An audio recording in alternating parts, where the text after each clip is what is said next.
The dangers of space travel are well understood. Lists of its casualties include the entire Apollo 1 crew, Gus Grissom, Edward White II, Roger Chaffee, and the entire team of cosmonauts on the Soyuz 11, Georgy Dobrovolsky, Viktor Patsayev, Vladislav Volkov. The business of space travel is a risky one. Since the 1960s, more than 20 astronauts and cosmonauts have died in the pursuit of space exploration. But that's only one piece of the puzzle. Sally Ride, the first American woman in space, summed up the other half when she said, "The thing I'll remember most about the flight is that it was fun. In fact, I'm sure it was the most fun that I'll ever have in my life." Space exploration is equal parts danger and excitement, sprinkled with humor. The following are 5 cases of the harrowing nature of space flight, and 5 cases of its goofiness. Number 10. Terror, blinded during a spacewalk. The very notion of a spacewalk or extravehicular activity is a terrifying one in which the astronaut leaves the confines and safety of his ship or station with only a tether to keep him from drifting into infinite nothingness. Particularly terrifying would be losing one of your most important senses during the venture. This is exactly what happened to Commander Chris Hadfield during a spacewalk in 2001. During such a spacewalk, keeping an uninterrupted view is important for efficiency. So an oil and soap solution is used to coat the inside of the spacesuit visor to prevent fogging. In an incredible irony, that solution was responsible for totally removing Hadfield's ability to see. Sweat or tears managed to come into contact with the solution and floated directly into Hadfield's eye, which caused instant blindness as his eye began to tear up. Hadfield said, "I thought, well, maybe that's why we have 2 eyes. So I kept working."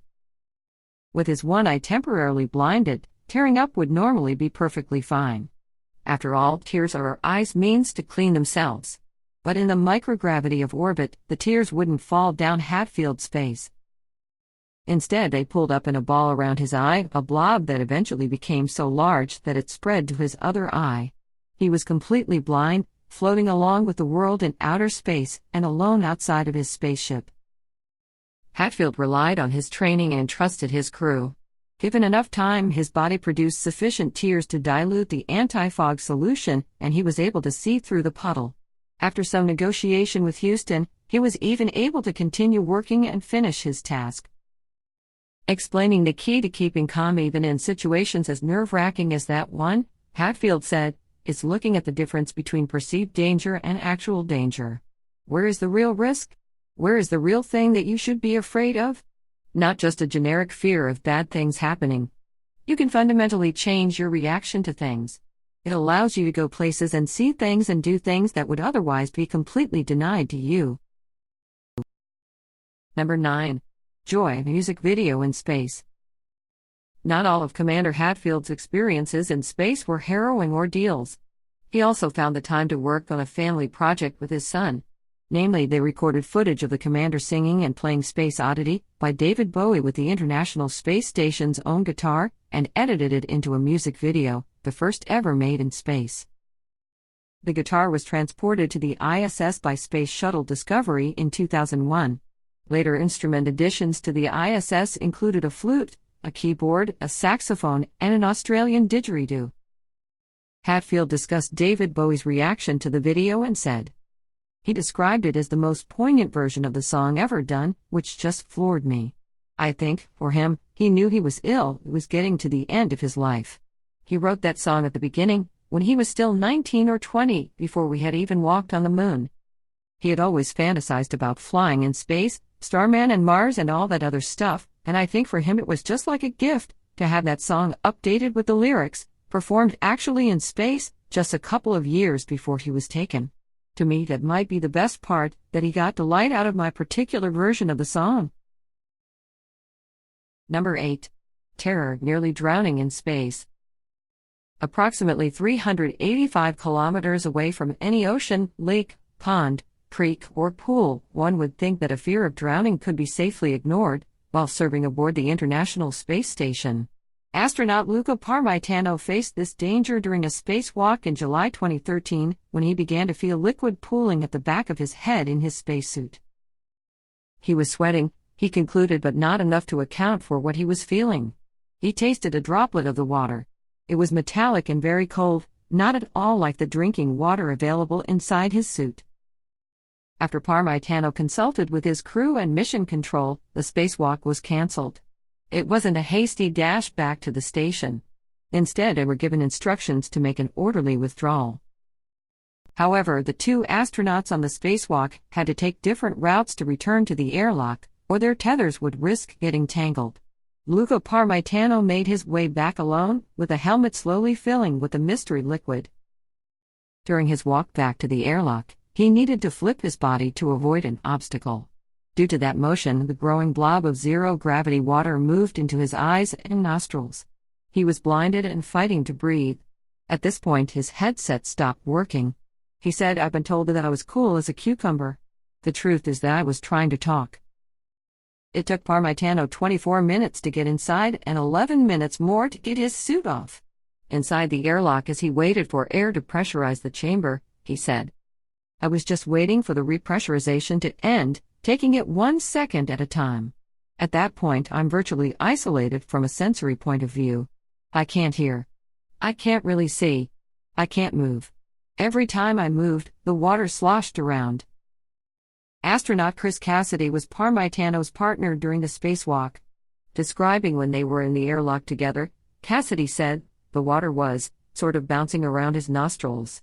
That's when my senses really got heightened. So I grabbed his hand, just kind of squeezing it.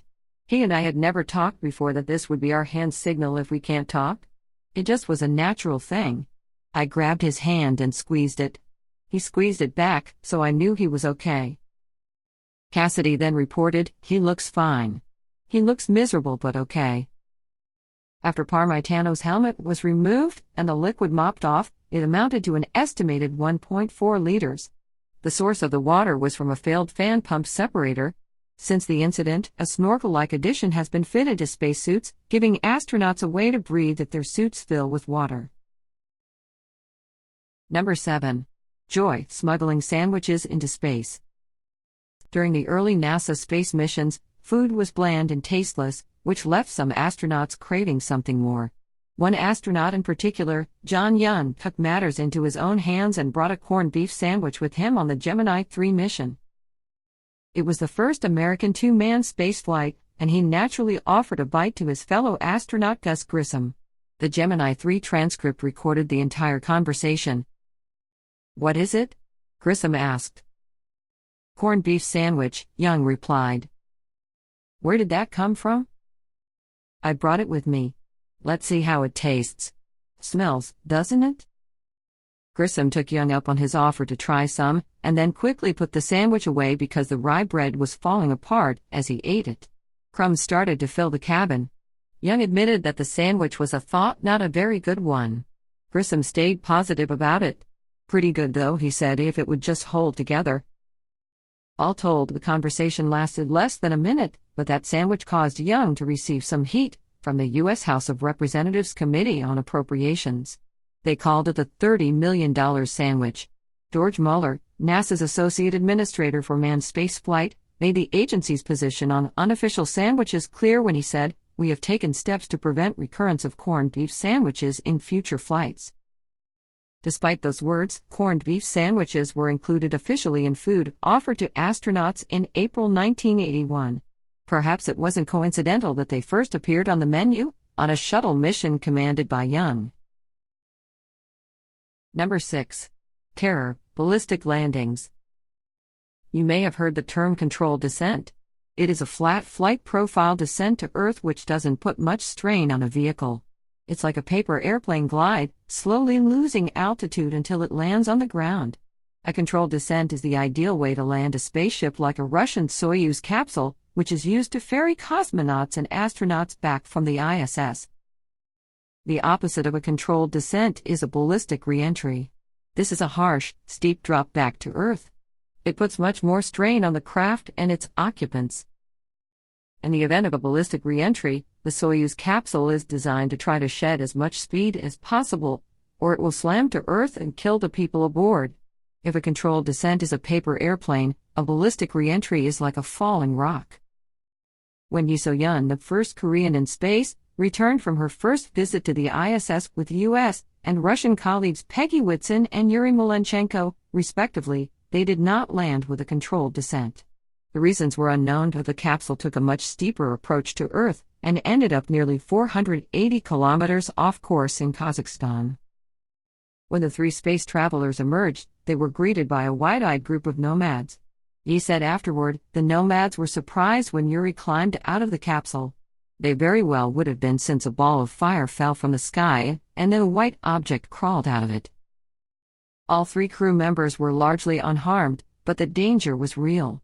When describing the high G-force descent and landing, he said, "I thought that this is how I might die." Number 5. Joy, peeing on the whole world. During John Glenn's 5-hour mission to space, he was trained to report everything he saw. Constellations, the endless blackness, and his own condition during zero gravity were all things upon which he remarked, as expected. But he also reported on the unexpected. During his historic Mercury spacecraft flight, he radioed to Earth. "This is Friendship 7. I'll try to describe what I'm in here. I am in a big mass of some very small particles that are brilliantly lit up like they're luminescent. I never saw anything like it. They round a little. They're coming by the capsule, and they look like little stars. A whole shower of them coming by. They swirl around the capsule and go in front of the window, and they're all brilliantly lighted. They probably average maybe, but I can see them all down below me, also." Glenn referred to these particles as fireflies. Future missions were given the specific task of photographing and identifying these fireflies. On the next Mercury spacecraft, astronaut Scott Carpenter deduced the cause as pieces of frost escaping from the spaceship and glistening in the sunlight. A beautiful but simple mystery was solved. Still, the topic of fireflies came up once again during one of the last Mercury missions. Astronaut Walter "Wally" Shearer reported on the fireflies. "As I said before, their source was water released in the heat exchange process that cooled our spacesuits. Another source was urine.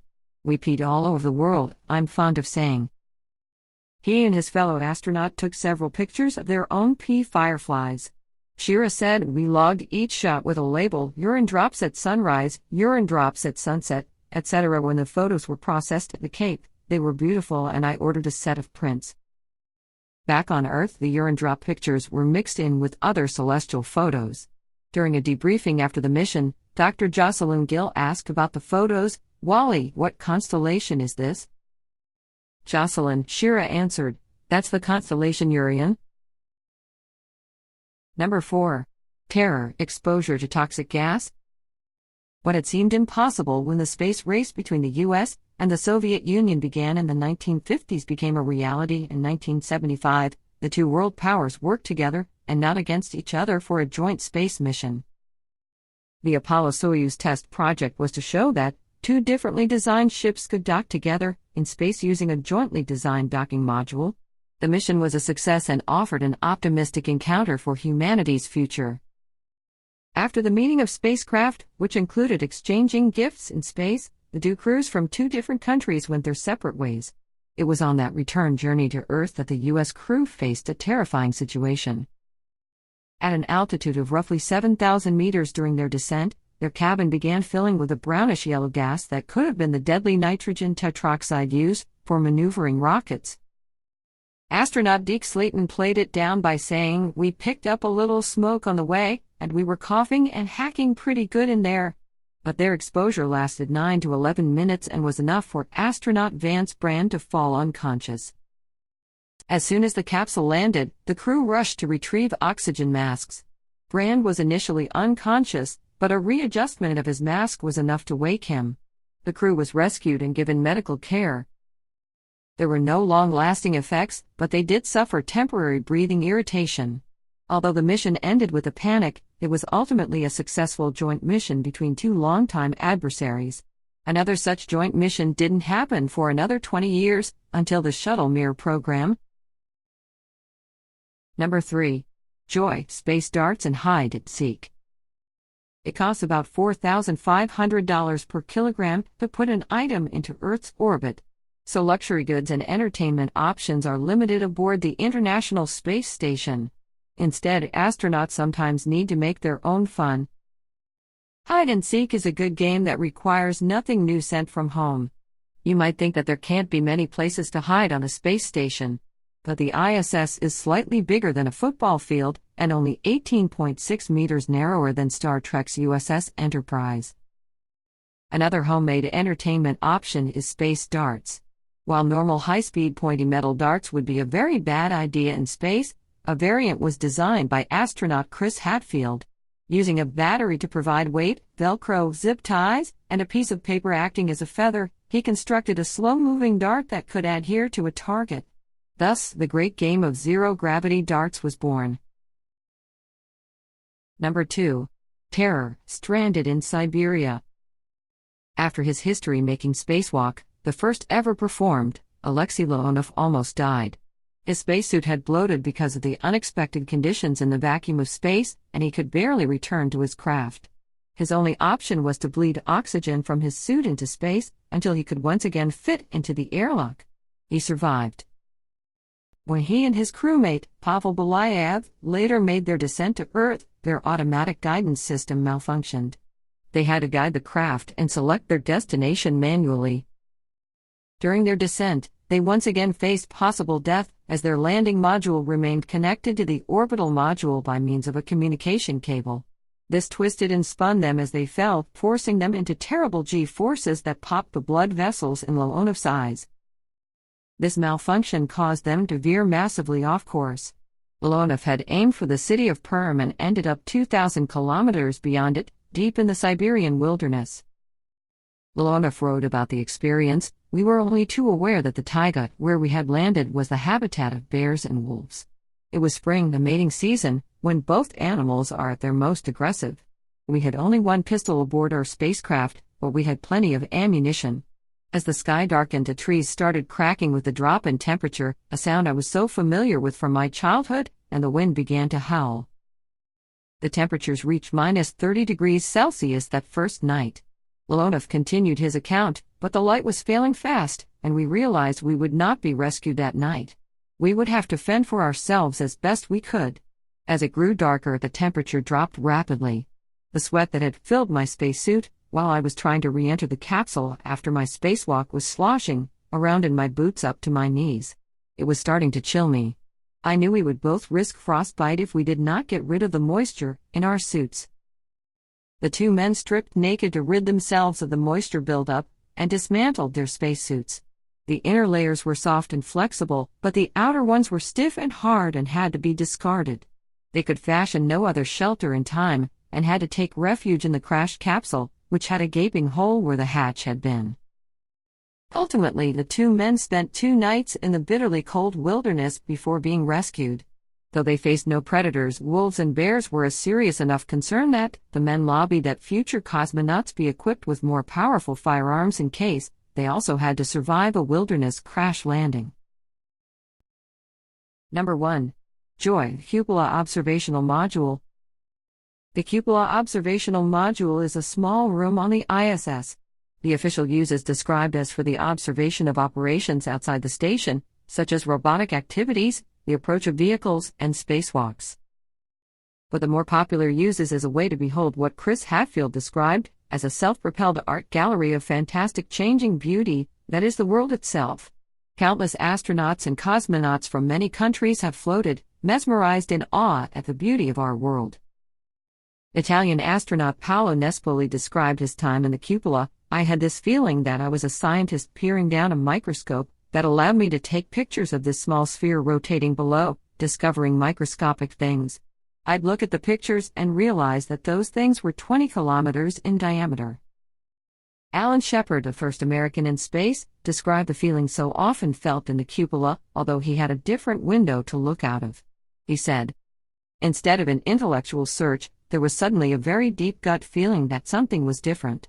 It occurred when looking at Earth and seeing this blue and white planet floating there, and knowing it was orbiting the sun, seeing that sun, seeing it set in the background of the very deep black and velvety cosmos, knowing for sure that there was a purposefulness of flow, of energy, of time, of space in the cosmos, that it was beyond man's rational ability to understand, that suddenly there was a non-rational way of understanding that had been beyond my previous experience." There seems to be more to the universe than random, chaotic, purposeless movement of a collection of molecular particles. On the return trip home, gazing through 386,000 kilometers of space toward the stars and the planet from which I had come, I suddenly experienced the universe as intelligent, loving, harmonious.